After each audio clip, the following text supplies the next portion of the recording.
الحمدللہ وکفا والصلاۃ والسلام علی نبیہ المصطفیٰ اما بعد. السلام علیکم ورحمۃ اللہ وبرکاتہ.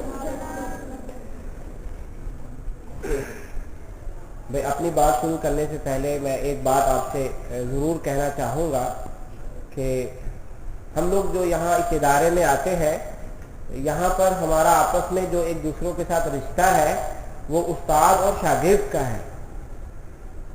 دنیا میں جتنے بھی رشتے ہیں ان رشتوں میں سے سب سے پاکیزہ اور مقدس رشتہ یہ استاد اور شاگرد ہی کا مانا جاتا ہے.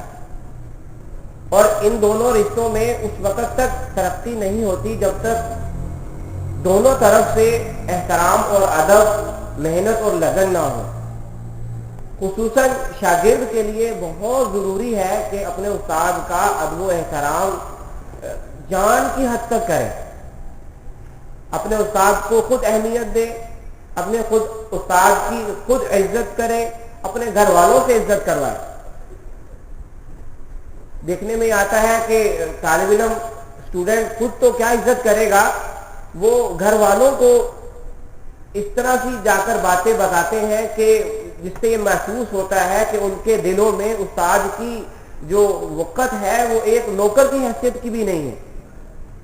آپ کا وہ پریفیکٹ جس کے ساتھ آپ سارا دن رہتے ہیں اس کو تو آپ بہت عزت دیتے ہیں، بہت احترام دیتے ہیں، لیکن آپ ہی کا وہ استاد جو سارا دن ساری رات ایک اسٹڈی کر کے، مطالعہ کر کے، لیکچر تیار کر کے صبح آ کر آپ کو لیکچر دیتا ہے، بلیک بورڈ پہ لکھواتا ہے، پھر آپ کی کاپیز چیک کرتا ہے، پھر ڈائریز بھی لکھواتا ہے، اور پھر وہ نہ صرف یہ کہ پڑھاتا ہے بلکہ وہ آپ کو یاد بھی کرواتا ہے.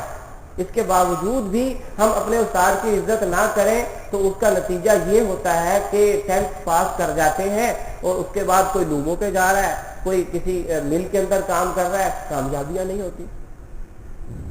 تو یہ کامیابیاں نہ ہونے کی اصل وجہ یہی ہے کہ ہم اپنے استاد کی عزت نہیں کرتے. حضرت علی رضی اللہ تعالی عنہ وہ ارشاد فرماتے ہیں کہ جس بھی شخص نے مجھے ایک لفظ سکھایا میں اس کا غلام ہوں، وہ چاہے مجھے بیچ ڈالے چاہے مجھے اپنے پاس رکھ لے، نوکر ہوں میں اس کا. اتنی عزت فرمایا کرتے ہیں. حضرت ابن عباس رضی اللہ تعالی عنہ وہ جب صحابہ سے، دوسرے صحابہ سے علم سیکھنے کے لیے جایا کرتے تھے تو اپنے استاد کے گھر کا دروازہ نہیں کھٹکھٹاتے تھے، باہر بیٹھتے تھے، کافی دیر تک بیٹھے رہتے. جب استاد گھر سے باہر نکلتا اس وقت اس سے کوئی مسئلہ، کوئی بات پوچھتے تو وہ کہتے کہ آپ تو اللہ کے نبی کے بھتیجے ہیں، ان کے چچا زاد ہیں، آپ ہمیں دروازہ کھٹکھٹاتے، ہم حاضر ہو جاتے. تو وہ کہتے کہ نہیں، میں تو شاگرد ہوں، شاگرد کے لیے ضروری ہے کہ استاد کا ادب کرے.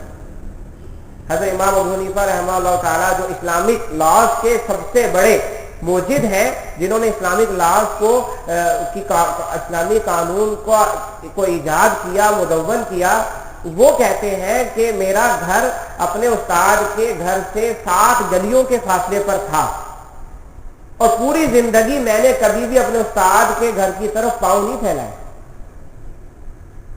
تو یہاں تک ادب و احترام ان لوگوں نے کیا ہے تو وہ دنیا کے بڑی بڑی شخصیتیں بنی ہیں. تو آج ہماری جو تاریخ ہے وہ شخصیتوں سے، بڑے بڑے لوگوں سے کیوں محروم ہو رہی ہے؟ اس کی اصل وجہ یہی ہے کہ ہمارے دلوں میں ٹیچرز کی، اساتذہ کا ادب و احترام نہیں. ہمارے سامنے ہمارا دوسرا بچہ، ہمارا دوسرا ساتھی، ہمارے گلے کا، ہمارے محلے کا یا دوسرا انسان آ کر ہمارے استاد کو انسلٹ کر دیتا ہے، ہمارے دلوں پر جوں تک نہیں رینگتی. حالانکہ واحد وہ جو کام کرنے والا، جو کاروں میں کام کرتے ہیں، وہ اپنے استاد کی اتنی ادب، اتنا احترام کرتے ہیں کہ اگر استاد کو کوئی آدمی گالی بھی دے دے تو اس گالی دینے والے کی زبان تک کھینچ لینے کے لیے وہ لوگ جان دے دیتے. اور ہمارے سامنے ہمارا ہی جو کوئی فرد ہے وہ استاد کی بے عزتی کر دیتا ہے اور ہم بیٹھ کے ہنس رہے ہوتے ہیں کہ یہ دیکھو استاد کو میرا باپ سنا رہا ہے. ہرگز نہیں، ایسا نہیں کرنا چاہیے، ایسا ہرگز نہیں کرنا چاہیے. جو لڑکے ایسا کرتے ہیں، جو سمجھتے ہیں، وہ سمجھ لیں کہ کامیابی ان کے پاس نہیں. پڑھ جائیں گے، ڈگری مل جائے گی، کاغذ مل جائے گا، لیکن دنیا میں کامیابی نہیں ملے گی.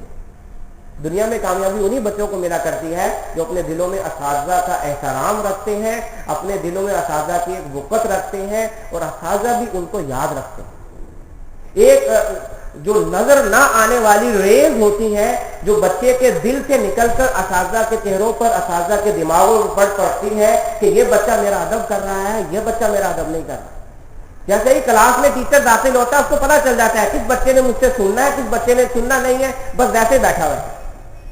اس لیے آپ لوگ شروع والا سال ہے، شروع سال ہے، ایسا بن کے دکھاؤ اپنے ٹیچر کو کہ جیسے ہی ٹیچر کلاس میں آئے تو وہ خوشی کے ساتھ آئے کہ میں اس کلاس کو اس لیے پڑھاتی ہوں، اس لیے پڑھاتا ہوں کہ یہ میری بات سنتے ہیں، یہ میری باتوں کو فالو کرتے ہیں، جو میں کام دیتی ہوں، جو میں کام کراتی ہوں، تو جو میں کام کرواتا ہوں یہ خوب اچھے غور سے سنتے ہیں اور مجھے آؤٹ پٹ دیتے ہیں۔ بات سمجھنے کی شاید آپ کے ذہنوں میں میری بات جو ہے وہ سمجھ میں آ گئی ہوگی۔ تو آج کا جو سبق ہے وہ ایک بہت عجیب شاخسانہ جو کل گزرا ایک ٹیچر اور ایک شاگرد کے درمیان جو میں نے دیکھا اور جو میں نے سنا، اس کے حوالے سے میں نے یہ بات کہی ہے۔ آپ لوگ اپنی زندگی میں اس بات کو لازم پکڑ لیں کہ اپنی ٹیچر، دیکھو پڑھنا پڑھانا، پوزیشن کا آنا نہ آنا، یہ ایک روایت ہے، ایک رواج ہے، یہ تو ہوتا رہے گا۔ تمہیں سمجھ میں آ رہی ہے نہیں آ رہی ہے ایک الگ مسئلہ ہے، لیکن ٹیچر کا ادب کرنا تو تمہارے اپنے بس میں ہے کہ نہیں؟ ہاں، ٹیچر کا ادب کرو گے، کامیابیاں ملیں گی، بڑی شخصیت بن جاؤ گے۔ اگر کچھ کرنا چاہتے ہو، اگر ویسے ہی اپنے گھر والوں کے پیسے ضائع کروانے ہیں اور بعد میں 10th کے بعد کسی مل میں لگنا ہے تو ابھی لگ جاؤ تاکہ گھر والوں کو ہر ماہ کچھ تو دے تو سکو۔